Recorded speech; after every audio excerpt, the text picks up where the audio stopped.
Assalamualaikum warahmatullahi wabarakatuh. Selamat pagi anak-anak hebat. Bagaimana kabar kalian hari ini? Masih tetap semangat belajar ya? Dan jangan lupa jaga kesehatan. Pada pertemuan kali ini, kita akan belajar tema 1, subtema 1, muatan pelajaran IPA dengan materi perkembangbiakan pada tumbuhan. Sebelum kita membahas materi tentang perkembangbiakan, sebaiknya kita mengetahui dulu pengertian dari perkembangbiakan. Yang dimaksud dengan perkembangbiakan adalah suatu kemampuan makhluk hidup untuk mempertahankan atau melestarikan keturunannya agar tidak punah. Untuk materi perkembangbiakan kali ini, yang kita pelajari terlebih dahulu adalah perkembangbiakan pada tumbuhan. Perkembangbiakan pada tumbuhan terbagi menjadi dua, yaitu perkembangbiakan vegetatif atau perkembangbiakan tanpa proses perkawinan, serta perkembangbiakan generatif atau perkembangbiakan melalui proses perkawinan. Baiklah anak-anak hebat, kita bahas materi pertama tentang perkembangbiakan vegetatif. Perkembangbiakan vegetatif memiliki beberapa ciri, diantaranya perkembangbiakan vegetatif hanya melibatkan satu induk saja. Kedua, perkembangbiakan vegetatif adalah cara perkembangbiakan tumbuhan tanpa melalui proses penyerbukan. Ketiga, makhluk hidup baru berasal dari bagian tubuh induknya. Karena itu, makhluk hidup yang baru memiliki sifat yang sama dengan induknya. Untuk perkembangbiakan secara vegetatif terbagi menjadi dua, yaitu perkembangbiakan vegetatif alami dan perkembangbiakan vegetatif buatan. Untuk vegetatif alami, prosesnya terjadi dengan sendirinya tanpa bantuan manusia. Sedangkan vegetatif buatan terjadi melalui campur tangan atau bantuan manusia. Perkembangbiakan vegetatif alami dapat dilakukan dengan beberapa cara. Contohnya adalah dengan spora, umbi batang, umbi lapis, tunas, stek daun, akar tinggal, geragi, dan umbi akar. Contoh perkembangbiakan vegetatif alami pada tumbuhan adalah spora. Spora adalah sel yang berubah fungsi menjadi alat perkembangbiakan. Ukuran spora sangat kecil dan memiliki bentuk seperti biji. Contoh tumbuhan yang berkembang biak dengan spora adalah jamur, lumut, dan paku. Kedua, umbi batang. Umbi batang adalah batang yang tumbuh di dalam tanah. Ujung batangnya menggembung dan membentuk menjadi umbi. Umbi adalah tempat untuk menyimpan cadangan makanan yang mengandung karbohidrat. Contoh tumbuhan yang berkembang biak dengan umbi batang ada ubi jalar, kentang, dan talas. Berikutnya ada umbi akar. Umbi akar adalah akar yang tersimpan di dalam tanah berbentuk umbi yang berfungsi untuk menyimpan cadangan makanan. Contoh tumbuhan yang berkembang biak dengan umbi akar, wortel, singkong, dan lobak.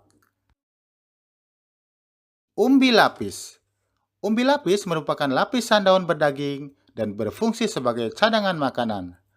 Di tengah lapisan umbi lapis terdapat tunas. Tunas yang terbentuk di tengah umbi lapis disebut siung. Siung yang terpelihara akan menghasilkan umbi baru yang lebih banyak.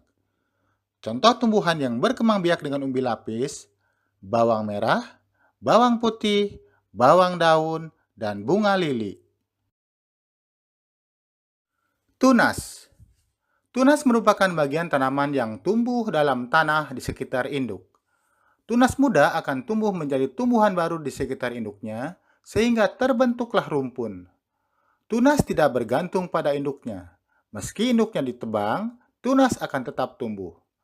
Contoh tumbuhan yang berkembang biak dengan tunas, pisang, bambu, tebu. Tunas adventif atau stek daun. Tunas adventif adalah tunas yang tumbuh di luar bagian batang. Tunas adventif dapat ditemukan pada bagian tepi daun atau akar tumbuhan. Contoh tumbuhan yang berkembang biak dengan tunas adventif: sukun, kesemek, dan cocor bebek. Sukun dan kesemek memiliki tunas adventif pada bagian akar, sedangkan cocor bebek memiliki tunas adventif pada bagian daun. Berikutnya ada akar tinggal atau rizoma. Akar tinggal atau rizoma adalah bagian batang yang tumbuh menjalar di dalam tanah. Akar tinggal pada tumbuhan berguna untuk menumbuhkan tunas yang baru. Contoh tumbuhan yang berkembang biak dengan akar tinggal atau rizoma ada alang-alang, jahe, kunyit, dan lengkuas. Terakhir ada geragi atau stolon. Geragi atau stolon adalah batang yang tumbuh di atas tanah atau di dalam tanah. Pada ruas-ruas batang terdapat akar yang akan tumbuh menjadi tunas baru. Tunas-tunas baru yang terbentuk akan tumbuh menjadi tumbuhan baru yang tidak bergantung pada induknya. Contoh tumbuhan yang berkembang biak dengan geragi atau stolon, semanggi, stroberi, dan rumput teki. Setelah kita bahas cara perkembangbiakan vegetatif alami, berikutnya kita lanjutkan pembahasan tentang perkembangbiakan vegetatif buatan. Contoh perkembangbiakan secara vegetatif buatan adalah dengan mencangkok, menyambung atau mengenten, menempel atau okulasi, stek, dan merunduk. Mencangkok. Mencangkok dilakukan untuk mengusahakan batang tanaman supaya tumbuh akar sebelum ditanam ke tanah. Mencangkok hanya bisa dilakukan pada tanaman yang berkambium. Contoh tumbuhan yang bisa dikembangkan dengan cara mencangkok antara lain, mangga, rambutan, belimbing, dan durian. Berikut langkah mencangkok. Pertama, kupas kulit batang tanaman, kemudian bungkus bagian batang yang sudah dikupas dengan tanah humus, selanjutnya bungkus tanah dengan sabut kelapa atau plastik yang dibolongi agar air masih bisa meresap ke dalam bungkusan tanah tersebut. Stek. Stek dilakukan dengan memotong bagian tumbuhan, kemudian ditanam dan dapat menjadi tumbuhan baru. Stek bisa dilakukan dengan menggunakan potongan bagian batang atau disebut stek batang. Contohnya pada tanaman singkong, tebu, serta dengan memotong bagian daun atau yang disebut stek daun, contohnya pada tanaman cocor bebek. Menyambung atau mengenten. Menyambung atau mengenten dilakukan dengan menyambung batang atas dengan batang bawah suatu tanaman yang sejenis. Contoh tanaman yang bisa dikembangbiakan dengan menyambung adalah mangga, kopi, singkong, dan mawar. Menempel atau okulasi. Menempel atau okulasi dilakukan dengan cara menempelkan mata tunas muda pada batang tanaman induk dengan tujuan untuk memperbaiki sifat tanaman. Contoh tanaman yang bisa dikembangbiakan dengan menyambung adalah mangga, jeruk, durian. Merunduk. Merunduk dilakukan dengan cara membengkokkan cabang batang tanaman dan membenamkannya di dalam tanah. Setelah tumbuh akar, batang yang dibenamkan bisa dipotong untuk ditanam. Contoh tanaman yang bisa dikembangkan dengan merunduk adalah mawar, melati, alamanda. Anak hebat, mari kita lanjut ke materi kedua tentang perkembangbiakan generatif pada tumbuhan. Berikut beberapa ciri perkembangbiakan generatif pada tumbuhan. 1. Perkembangbiakan generatif membutuhkan proses penyerbukan antara sel jantan dan sel betina. Yang kedua, penyerbukan adalah proses jatuhnya benang sari di kepala putik. Yang ketiga, alat kelamin jantan pada tumbuhan disebut benang sari, sedangkan alat kelamin betina disebut putik. Baik anak-anak hebat, sekarang kita pelajari tentang bagian-bagian bunga, di mana bunga merupakan alat perkawinan pada tumbuhan. Pertama ada tangkai bunga.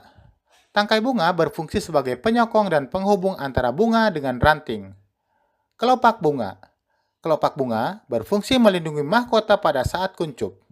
Putik.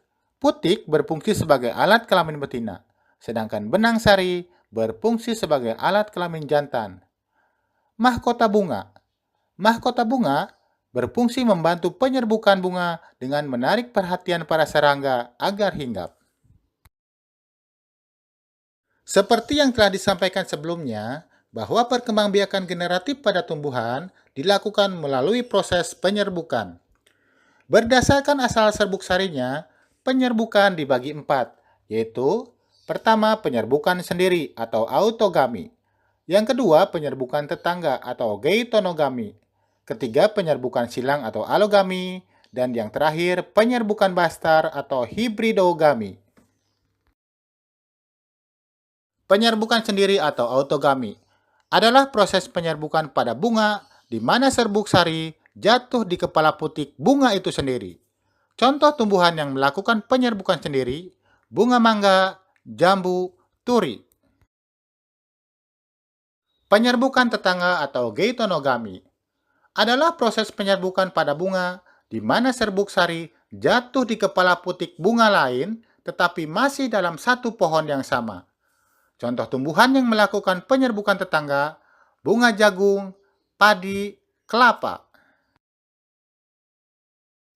Penyerbukan silang atau alogami adalah proses penyerbukan pada bunga di mana serbuk sari jatuh di kepala putik bunga lain yang sudah berbeda pohon tetapi masih satu jenis. Contoh tumbuhan yang melakukan penyerbukan silang, bunga melinjo, kamboja, dan pinus. Terakhir ada penyerbukan bastar atau hibridogami. Adalah proses penyerbukan pada bunga di mana serbuk sari jatuh di kepala putik bunga lain yang sudah berbeda pohon, berbeda jenis, tetapi masih memiliki kekerabatan yang dekat. Contoh tumbuhan yang melakukan penyerbukan bastar, bunga jambu merah dengan bunga jambu putih. Setelah sel kelamin jantan dan betina bertemu, maka terjadilah pembuahan. Apabila proses pembuahan berhasil, maka terbentuklah buah dan biji.